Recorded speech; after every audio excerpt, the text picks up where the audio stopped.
floating transfer barge. Yes, sir. That liquid bulk you're looking at the Peebly site now, is that gonna be compared, or just for the Dow Chemical to load and unload?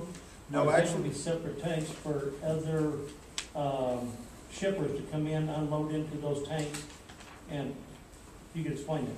yes, and that's an excellent question, an excellent point. No, it's not specifically for Dow Chemical. In fact, Dow Chemical may not use it. They're very interested in developing this area as well as a portion of their plant that they intend to repurpose as well. So there's a fairly good sized footprint here. Dow Chemical would like to see it be put into productive use of some sort or another. What we have here, and is almost for simplicity, is showing 4 large tanks, and that generally applies when you have a mono product. Crude oil comes straight to mind, not necessarily the right product here, but ethanol is another product where you have a mono product that you want to do in a few large tanks. You could also do 8, 10, 12 smaller tanks on the same footprint with roughly the same capacity, but that's then if you're looking at product. And product would be lube oils and various fuels and maybe petrochem or something of that nature, where you'd want to keep some product segregation. In this case, a mono product could either be import or export. Generally, if you had a varied product, if you had more different types of liquid bulk coming in there, it would, right now it looks like it would be an import with either rail away or truck away, and we've shown both on this footprint just to get an idea of what the potentials are. But again, this is going to be driven by a customer, a liquid bulk cargo owner or a carrier that needs a facility, and we can't put our finger on exactly who that might be. There is some other interest in this site for dry bulk that if it's relatively clean and it can be conveyed. In other words, it wouldn't impact Barb's forested riverfront here too badly. Then you could do in about the same footprint and roughly the same cost. You could do either silos or a radial stacker and conveyor for some things like pelletized wood fuel and wood chips and that type of product. What kind of distance is it from barge?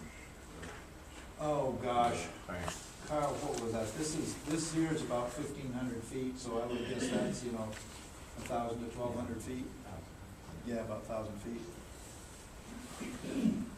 I can remember the rail distance anyway. So yeah, conveying it's a fairly good sized conveyor, but certainly done and doable. And again, it's going to have to go.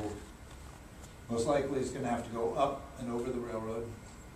And but otherwise, a nice site. Again, a willing owner. So that's important. Herculaneum, and we'll talk about Herculaneum, the overall plan, and then we'll get into the phasing a little bit here. We have a few high-end things, and then a few things that are further out in the future, and maybe a little more mutable as time goes by. Like I said in the beginning, the early adopters are going to need this public dry bulk terminal. Got a capacity of about 1.3 million tons per year. That's a pretty good little public terminal. We figure about 500,000 tons will economically justify a switch boat. So this is good. This would be, if we had this stood up and running, we would have enough to get a switch boat in the area.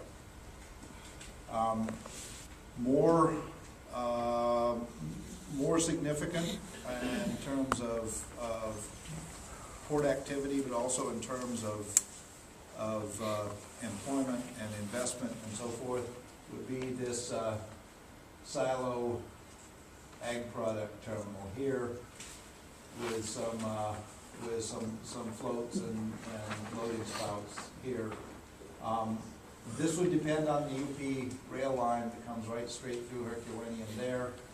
And there is a rail yard, doesn't show up real well on that slide, but there's a rail yard right in here. We may have to add partially the tracks up north in Beasley would be in support of, again, of trains coming down here. There's also a rail line that we've put in down that goes out onto the old slag pile here and could also support either car storage or in the future could support cargo transfer. As part of this, as we know, Doe Run Company is upgrading and consolidating their plant and is going to free up some land to be repurposed. We also know that upland behind the Doe Run plant, there are some areas that have been bought out and really are not suitable for residential use anymore. And these could be used for, in this case, we're showing this distribution center. We've got some of this flex space. I'll talk about this facility when we're talking about the phasing plan, but it's rail dependent cargo. And then probably near the end of the phasing plan would come this office and professional complex up here. Now I've left out talking about the general cargo terminal because that's one of those flexible developments that could happen in Herculaneum, could happen in Crystal City. And that's going to be largely market driven.